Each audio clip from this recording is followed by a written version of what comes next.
আলহামদুলিল্লাহ রাব্বিল আলামিন ওয়াসসালাতু ওয়াসসালামু আলা নবিয়িনা মুহাম্মদ ওয়া আলিহি ওয়া সাহবিহি আজমাইন, আম্মা বা'দ।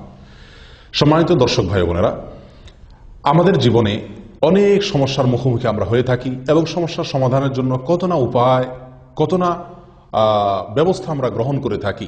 সমাধানের জন্য কত দিকে আমরা ছুটোছুটি দৌড়দৌড়ি করে থাকি। প্রিয় বন্ধু, আল্লাহ সুবহানাহু ওয়া তাআলা আমাদের জীবনের প্রধান প্রধান যে সমস্যাগুলো আছে, যে সমস্যাগুলোকে আমরা আমাদের জীবনে প্রতিনিয়ত ফেস করে থাকি, এসব মৌলিক এবং প্রধান প্রধান সমস্যার সমাধান আল্লাহ সুবহানাহু ওয়া তাআলা রেখেছেন যেই আমলের মধ্যে, সেটিকে বলা হয় ইস্তেগফার।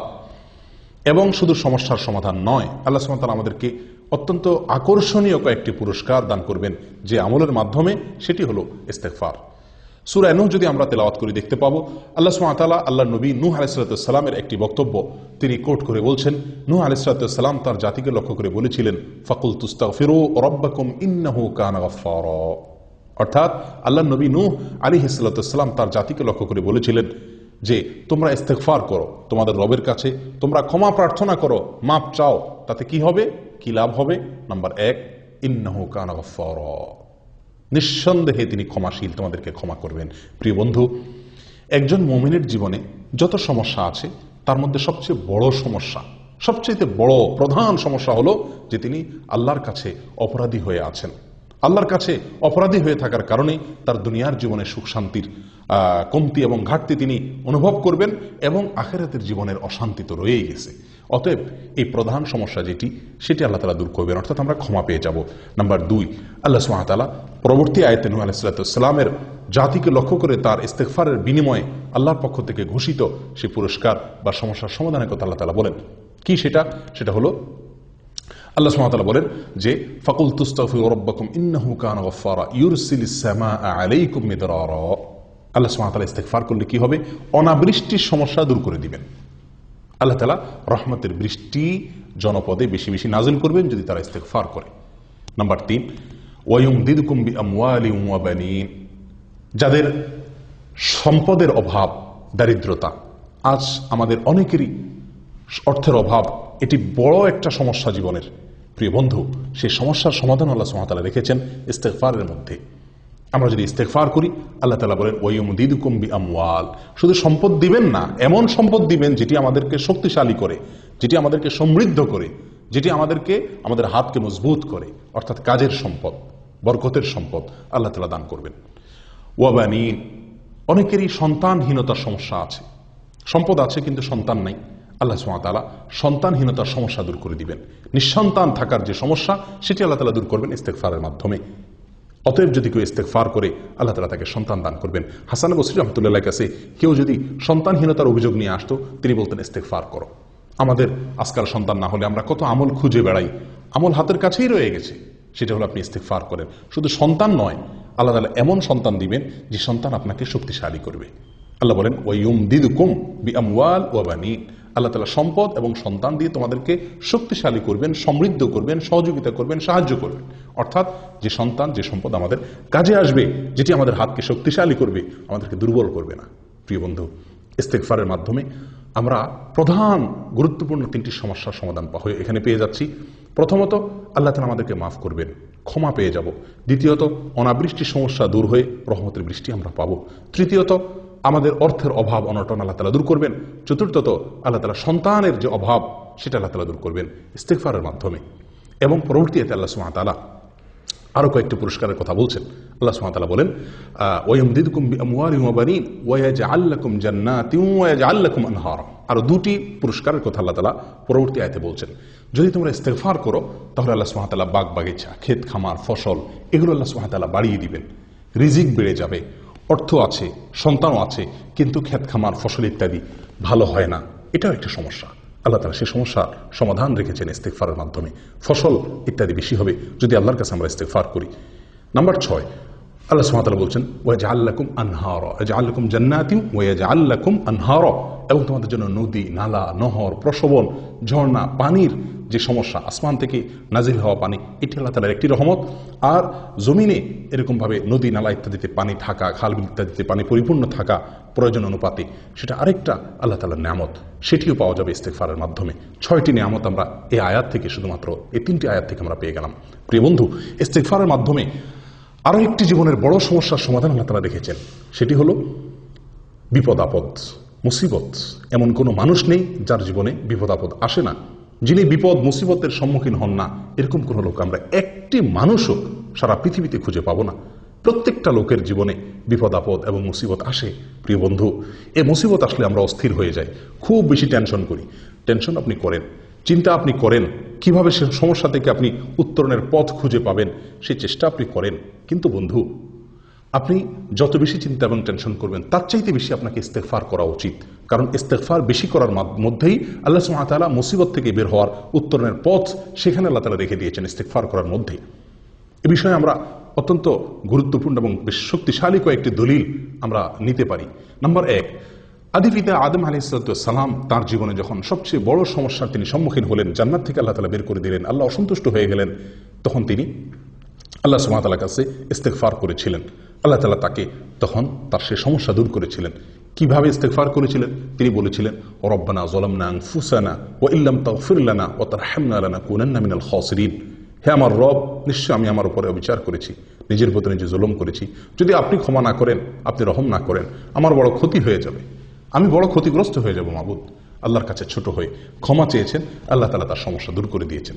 প্রিয় বন্ধু, আল্লাহর নবী ইউনুস আলাইহিস সালাম তিনি যে বিপদে পড়েছিলেন, ঐতিহাসিক বিপদ, মাছের পেটে তিনি চলে গিয়েছিলেন, আল্লাহ তাআলা কুদরতিভাবে সেখানে তাকে কিছু সময়ের জন্য হায়াত রেখে দিয়েছিলেন। ওই মুহূর্তে তিনি আত্মরক্ষার জন্য যে চেষ্টাটুকু করেছিলেন, এই বিপদ থেকে বের হওয়ার জন্য, এই বিপদ দূর হওয়ার জন্য যে চেষ্টা করেছেন, সেটি হলো ইস্তেগফার তিনি করেছেন। তিনি আল্লাহর কাছে যে দোয়ার মাধ্যমে সাহায্য প্রার্থনা করেছিলেন, যে দোয়াটি পাঠ করেছিলেন, সেখানে আল্লাহর কাছে বড় বেশি ভালো লেগেছে। আল্লাহ তাআলা সেটা কোরআনে উল্লেখ করেছেন। কি দোয়া করেছিলেন? তিনি বলেছিলেন, লা ইলাহা ইল্লা আনত সুবহানাকা ইন্নী কুনতু মিনাজ জালিমিন, যেটাকে দোয়া ইউনুস হিসেবে আমরা জানি। অর্থাৎ আল্লাহ, আপনি ছাড়া কোনো মাবুদ নাই, আপনি পবিত্র, নিশ্চয়ই আমি অপরাধী, আমি জালেম। আল্লাহর কাছে নিজের দোষের কথা স্বীকার করে ক্ষমা চাওয়া, প্রিয় বন্ধু, এটা আমাদের জীবনের বড় বড় সমস্যাকে দূর করে দেয়। নূহ আলাইহিস সালামকে আল্লাহ তাআলা সমস্যা থেকে তাকে উত্তরণের পথ বের করে দিয়েছিলেন এই ইস্তেগফারের মাধ্যমে। আদম আলাইহিস সালামকে আল্লাহ সুবহানাহু ওয়া তাআলা তার বিপদ দূর করে দিয়েছিলেন এই ইস্তেগফারের মাধ্যমে। আমাদের নবী সাল্লাল্লাহু আলাইহি সাল্লাম বলেছিলেন, কালিমাতু আখি জিন্নুন, আমার ভাই জিন্নুনের যে বাক্য, লা ইলাহা ইল্লা আনতা সুবহানাকা ইন্নী কুনতু মিনাজ জালিমিন, এটাকে তোমরা আঁকড়ে ধরো, বলো, তাহলে কি হবে? আল্লাহ তাআলা তোমাদের বিপদ আপদ দূর করে দিবেন। প্রিয় বন্ধু, কোরআনে কারিমে এই আয়াতটি, এই দোয়াটি, ইউনুস আলাইহিস সালামের এই দোয়াটি উল্লেখ করার পর আল্লাহ সুবহানাহু ওয়া তাআলা বলেন, ওয়া কাযালিকা নুনজিল মুমিনিন, আমি যেভাবে এই দোয়ার মাধ্যমে, ইস্তেগফারের মাধ্যমে আমার নবী ইউনুসকে বিপদ থেকে আমি মুক্ত করেছিলাম, ঠিক একইভাবে, একই পদ্ধতিতে আমি ইমানদারদেরকেও এই সমস্যা থেকে আমি বের হওয়ার, যে কোনো বিপদাপদ থেকে বের হওয়ার পথ দেখাবো এই দোয়ার মাধ্যমে, অর্থাৎ ইস্তেগফারের মাধ্যমে। প্রিয় বন্ধু, এছাড়াও নবী সাল্লাল্লাহু আলাইহি ওয়াসাল্লামের একটি বিখ্যাত হাদিস আছে, যে হাদিসের সনদ বা তার সূত্র নিয়ে মুহাদ্দিসিন একরামের অনেকেই প্রশ্ন তুলেছেন, কিন্তু তার যে মর্ম, সেটা যে বিশুদ্ধ, এটা নিয়ে কারোর কোনো সন্দেহ নেই। হাদিসটি হলো, মান লাজিমাল ইস্তেগফার, যে ব্যক্তি ইস্তেগফারকে আঁকড়ে ধরবে, সব সময় ইস্তেগফার পড়বে, শুধু এক দুইবার পড়বে তা নয়, এটাকে আঁকড়ে ধরবে, পড়তেই থাকবে। অন্য বর্ণনা আছে, মান কাসসারাল ইস্তেগফার, যে ব্যক্তি বেশি বেশি ইস্তেগফার করবে, আল্লাহ সুবহানাহু ওয়া তাআলা তাকে কি দিবেন? আল্লাহ সুবহানাহু ওয়া তাআলা তাকে জাআলাল্লাহু লাহু মিন কুল্লি হাম্মিন ফারাজা, যেই কোনো মুসিবত বিপদ থেকে আল্লাহ তাআলা তাকে সমাধানের পথ দেখাবেন, সমাধানের পথ সে পাবে। অমিন কুল্লি যিকিন মাখরাজা, যে কোনো সংকীর্ণতায়, কুণ্ঠাসময় পরিস্থিতি তিনি পড়ে গেলে আল্লাহ সুবহানাহু ওয়া তাআলা তার জন্য বের হওয়ার, উত্তরণের পথ তাকে আবিষ্কার করে দিবেন কুদরতিভাবে, যদি সে ইস্তেগফারকে কন্টিনিউ করে। প্রিয় বন্ধু, তাহলে বুঝতে পারলাম নূহ আলাইহিস সালামের ঘটনা থেকে, আদম আলাইহিস সালামের ঘটনা থেকে, নবী সাল্লাল্লাহু আলাইহি ওয়াসাল্লামের হাদিস থেকে, এবং আরও এ জাতীয় বহু বর্ণনা আছে যেগুলোর খোলাসা এই, যে আমরা যদি ইস্তেগফারকে নিয়মিত করি, ইস্তেগফারকে যদি আমরা আমাদের জীবনের অংশ বানিয়ে নিই, আমরা সবসময় মুখে অবসর সময়ে যখনই সুযোগ পাবো ইস্তেগফার করতে থাকবো, তখনই কি হবে? আমরা, আল্লাহ সুবহানাহু ওয়া তাআলা আমাদেরকে বিপদ থেকে দূর করবেন। আপনি কোনো মুসিবতে পড়ে গেছেন, কোনো বিপদে পড়ে গেছেন, প্রিয় বন্ধু, সর্বপ্রথম যে কাজটি করা দরকার, ইস্তেগফার শুরু করা দরকার। ইস্তেগফার করতে থাকুন, ইস্তেগফার করতে থাকুন, ইনশাআল্লাহ আল্লাহ তাআলা আপনাকে বিপদ থেকে বের হওয়ার একটা পথ দেখিয়ে দিবেন। প্রিয় বন্ধু, এটি একটি বিরাট বড় একটা সমস্যার সমাধান, জীবনের যে কোনো বিপদের সমাধান রয়ে গেছে ইস্তেগফারের মধ্যে। 7 নম্বর চলে গেল। 8 নম্বর হলো, আল্লাহ তাআলার আযাব এবং গজব আমাদের উপরে আসবে না যদি আমরা ইস্তেগফার করি। ইস্তেগফারের মাধ্যমে আল্লাহ সুবহানাহু ওয়া তাআলা তার বান্দাদেরকে আসমানে যে আযাব, আসমানে যে গজব, সেই গজব থেকে আল্লাহ সুবহানাহু ওয়া তাআলা রক্ষা করে থাকেন। আল্লাহ সুবহানাহু ওয়া তাআলা বলেন, মা কানাল্লাহু লিউআযিবাহুম ওয়া আনতা ফীহিম, হে রাসূল আপনি যদি তাদের মাঝে অবস্থান করেন তাহলে আমি সেখানে আযাব পাঠাবো না। আল্লাহ তাআলা কোনো নবী উপস্থিত থাকলে সেখানে আল্লাহর গজব বা আযাব পাঠান না। লূত আলাইহিস সালামের জাতির উপর আল্লাহর আযাব এসেছিল, আল্লাহ তাআলা তার আগে তাকে সরিয়ে নিয়েছিলেন। এরকমভাবে নূহ আলাইহিস সালামের উপর আল্লাহর আযাব এসেছিল জাতির উপরে, আল্লাহ তাআলা তার আগে নূহ আলাইহিস সালামকে কিস্তিতে উঠায় তাকে রক্ষা করেছিলেন। ঠিক একইভাবে আয়াতে আল্লাহ সুবহানাহু ওয়া তাআলা বলছেন, হে রাসূল আপনার থাকা অবস্থাতে আমি সেখানে আমার আযাব প্রেরণ করব না। অর্থাৎ নিরাপত্তা তারা অর্জন করবে যদি আপনি সেখানে থাকেন। অর্থাৎ নবী সাল্লাল্লাহু আলাইহি ওয়াসাল্লামের উপস্থিতি এটা নিরাপত্তার একটি কারণ। প্রিয় বন্ধু, আমরা সকলে জানি আজ আমাদের মাঝে নবী সাল্লাল্লাহু আলাইহি ওয়াসাল্লাম নেই, অতএব নিরাপত্তার এই কারণটি আমাদের মাঝে নেই। অতএব এই উপায়ের মাধ্যমে আমরা আল্লাহ সুবহানাহু ওয়া তাআলার গজব বা আযাব থেকে নিরাপত্তা লাভ করার সুযোগটা আর এখন নেই।